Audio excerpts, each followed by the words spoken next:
संपत्ति की रजिस्ट्री करवाने के लिए नगर परिषद प्रॉपर्टी टैक्स सर्वे रिपोर्ट से कोई लिंक नहीं है। थानेसर विधायक सुभाष सुधा ने मुख्यमंत्री मनोहर लाल व नगर निकाय मंत्री कमल गुप्ता के समक्ष प्रस्ताव रखा। प्रस्ताव के बाद सरकार ने एनडीसी के लिए आदेश जारी किए हैं। राजस्व विभाग एनडीसी के आधार पर अब नहीं कर सकेगा रजिस्ट्री। आज यानी 21 जनवरी दिन शुक्रवार से 4 वार्डों में प्रॉपर्टी सर्वे का कार्य शुरू हो रहा है। पीएमएस हरियाणा पोर्टल पर कोई भी नागरिक अब खुद जान सकेगा अपनी संपत्ति का ब्यौरा। लोगों को ये नोटिस जो दिए गए हैं, जो एक चर्चा है कि ये नोटिस दिए गए हैं, ये नोटिस नहीं बल्कि सूचना पत्र दिए जा रहे हैं। थानेसर विधायक सुभाष सुधा ने कहा कि संपत्ति की रजिस्ट्री करवाने के लिए नगर परिषद के प्रॉपर्टी टैक्स सर्वे रिकॉर्ड से किसी प्रकार का कोई लिंक नहीं रहेगा। अब राजस्व विभाग अपने रिकॉर्ड को देखने के बाद संपत्ति की रजिस्ट्री करेगा, क्योंकि नगर परिषद द्वारा प्रॉपर्टी का सर्वे केवल हाउस टैक्स कलेक्शन के लिए किया जा रहा है। इस विषय को लेकर 1 अप्रैल 2021 से लोगों में संशय बना हुआ था और राजस्व विभाग भी प्रॉपर्टी टैक्स सर्वे और एनडीसी के आधार पर रजिस्ट्री कर रहा था। इस गंभीर विषय को मुख्यमंत्री मनोहर लाल और नगर निकाय मंत्री कमल गुप्ता के समक्ष रखा गया। इस विषय को लेकर सरकार की तरफ से आदेश जारी कर दिए गए हैं। विधायक सुभाष सुधा बीते दिन देर शाम नगर परिषद कार्यालय में प्रॉपर्टी टैक्स सर्वे को लेकर अधिकारियों की एक बैठक को संबोधित कर रहे थे। इससे पहले विधायक सुभाष सुधा और याशी कंसल्टेंट कंपनी के प्रबंध निदेशक संजय गुप्ता ने अधिकारियों को राज्य सरकार द्वारा जारी किए गए आदेशों तथा प्रॉपर्टी सर्वे करने और इस दौरान लोगों से त्रुटियां दूर करने से संबंधित फार्म भरवाने की विस्तार से जानकारी दी और आदेश भी दिए कि लोगों को प्रॉपर्टी सर्वे से संबंधित हर प्रकार की जानकारी देनी है और हर व्यक्ति को संतुष्ट करना है। विधायक ने कहा कि पिछले काफी समय से हाउस टैक्स और एनडीसी को लेकर काफी भ्रांतियां थी और इन भ्रांतियों को दूर करने के लिए मुख्यमंत्री मनोहर लाल और नगर निकाय मंत्री कमल गुप्ता के समक्ष रखी और विस्तार से जानकारी दी गई कि नगर परिषद का प्रॉपर्टी सर्वे और हाउस टैक्स केवल हाउस टैक्स कलेक्शन तक ही सीमित है और नगर परिषद द्वारा एनडीसी भी जारी की जाती थी, लेकिन राजस्व विभाग के अधिकारी एनडीसी के आधार पर रजिस्ट्री को लेकर परेशानी आ रही थी। अब सरकार ने स्पष्ट आदेश जारी कर दिए हैं कि प्रॉपर्टी सर्वे और हाउस टैक्स और एनडीसी केवल हाउस टैक्स कलेक्शन तक ही सीमित है और राजस्व विभाग अपने रिकॉर्ड के अनुसार ही अपनी रजिस्ट्री स्वयं करना सुनिश्चित करे। उन्होंने इसके लिए मुख्यमंत्री मनोहर लाल और नगर निकाय मंत्री कमल गुप्ता का आभार व्यक्त किया।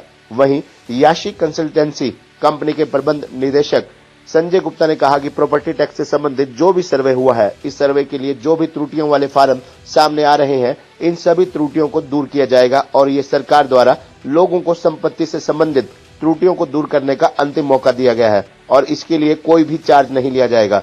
उन्होंने कहा कि आने वाले समय में प्रत्येक त्रुटि का चार्ज भी लिया जा सकता है, इसलिए अधिक से अधिक लोग अपनी संपत्ति से संबंधित त्रुटियों को दूर करने के लिए फार्म भरें और इन त्रुटियों को आगामी 15 दिन के अंदर दूर कर दिया जाएगा। उन्होंने अब 10 साल बाद घर घर जाकर सर्वे किया जा रहा है, इसलिए इस सर्वे का अधिक से अधिक लोग फायदा उठाएं। सभी लोगों को अपनी पुरानी आईडी के जरिए अपनी संपत्ति के ब्यौरे को चेक कर लें और अगर कोई कमी नजर आती है तो उसे जरूर ठीक करवा लें। इस मौके पर नगर परिषद के कार्यकारी अधिकारी बलबीर सिंह रोहिला, नगर परिषद के अधिकारी केएल बटला, पार्षद दीपक सडाना सहित अन्य अधिकारी भी मौजूद रहे। वहीं विधायक सुभाष सुधा ने कहा कि नगर परिषद की तरफ से रोजाना अलग अलग वार्डों में जाकर प्रॉपर्टी का सर्वे किया जाएगा। इस सर्वे के दौरान सभी लोगों को त्रुटियां दूर करने के लिए एक फार्म भरना होगा और इस फार्म को भरने के बाद सभी त्रुटियों को दूर कर दिया जाएगा। इस प्रॉपर्टी सर्वे के लिए अलग अलग टीमों का भी गठन किया गया है। आज यानी शुक्रवार 21 जनवरी को वार्ड नंबर 1 में लालपुर धर्मशाला, वार्ड नंबर 2 में प्रभातपुरी स्कूल, वार्ड नंबर 19 और वार्ड नंबर 21 में सनातन धर्म मंदिर में प्रॉपर्टी का सर्वे करेगी। सभी लोग अपनी अपनी प्रॉपर्टी आईडी की जांच करने अपनी त्रुटियों का फार्म यहां आकर भर सकते हैं। वहीं विधायक सुभाष सुधा ने कहा कि प्रॉपर्टी सर्वे के बाद अगर कोई व्यक्ति अपनी प्रॉपर्टी से संबंधित त्रुटियों के दूर होने के बारे में देखना चाहे तो वह घर बैठे पीएमएस हरियाणा पोर्टल पर अपनी प्रॉपर्टी के ब्यौरे को जान सकता है। यह सुविधा सरकार की तरफ से मुहैया करवाई गई है। इस सुविधा का सभी लोगों को फायदा लेना चाहिए। वहीं विधायक सुभाष सुधा ने यह भी कहा कि प्रॉपर्टी सर्वे के लिए टीमें केवल सूचना पत्र ही दे रही हैं, इसे कोई भी व्यक्ति नोटिस न समझे।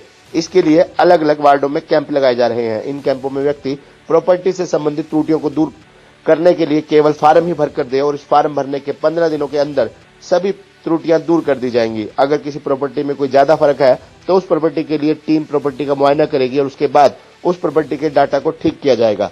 मैं ये कहूँगा कि नगर परिषद के अंदर को लेकर एनडीसी और प्रॉपर्टी टैक्स में लेकर बहुत सी भ्रांतियाँ थी। उसको लेकर हमने मुख्यमंत्री जी के अंदर जो प्रैक्टिकल बात थी वो मुख्यमंत्री जी और हरियाणा प्रदेश के हमारे लोकल बॉडी मिनिस्टर कमल गुप्ता जी के समक्ष हमने रखा था कि किस प्रकार से प्रॉपर्टी जो हमारा टैक्स लगता है वो प्रॉपर्टी टैक्स सिर्फ म्युनिसिपल कॉर्पोरेशन के ही टैक्स के तक सीमित है। लेकिन क्या होता था कि रेवेन्यू वाले उसको ले जाते थे भी किस प्रकार से जो एरिया है, कई चीज़ें ऐसी थी उससे एनडीसी तो एक इशू हो रही थी, लेकिन रेवेन्यू वाले उस कार्ड को हाउ टैक्स को मानकर उनकी रजिस्टर नहीं करते थे, बहुत बारी दिखते थी। किस प्रकार से सपोज करो कि एक आदमी का एरिया म्युनिसिपल कॉर्पोरेशन में जो हम टैक्स लेते हैं वो प्लॉट को लेते हैं, लेकिन जो बिल्डिंग का जो एरिया है, जो कंस्ट्रक्शन वर्क है वो कम है, तो उसकी उसने रजिस्ट्री करानी होती है तो वो कहता था नहीं जी इसका पूरा दो। तो इन बातों को लेकर बहुत चीज़ें थी, इसके अंदर त्रुटियां थी। अब सपोज करो प्रॉपर्टी पे किसी और का नाम लिखा हुआ है, रेवेन्यू में वो इसी को बात को लेकर चलते थे, रेवेन्यू टैक्स पे कहते थे भी हम रजिस्ट्री नहीं करते। इन बातों को लेके जो भी कॉर्पोरेशन के अंदर मैं कहूँगा जितनी भी प्रॉपर्टी के टैक्स है वो म्युनिसिपल लिमिट के तक है, उसका रेवेन्यू से कोई लेना देना नहीं है। रेवेन्यू रिकॉर्ड का अपना है, उसके तहत अपनी रजिस्ट्री वो करें। तो इसके लिए कोई भी जनता बहुत ज़्यादा परेशान हुई थी। इसके लिए मैं आदरणीय कमल गुप्ता जी का, प्रदेश के मुख्य महोदय ने बताया माननीय कि भी जो प्रॉपर्टी टैक्स में संबंधित जो भी इसमें सर्वे हुआ उस समय, तो सर्वे के समय जो आज रिप्रेजेंटेशन आ रहे हैं इसके लिए राज्य सरकार ने एक आखिरी मौका दिया है कि भी पहले क्या था कि भी पुराने जो रजिस्टर के अंदर संपत्ति दर्ज है उसमें भी टैक्स में काफ़ी मतलब क्या है कि एरर थी, कमियां थी, तो पब्लिक को एक परेशानी रहती थी।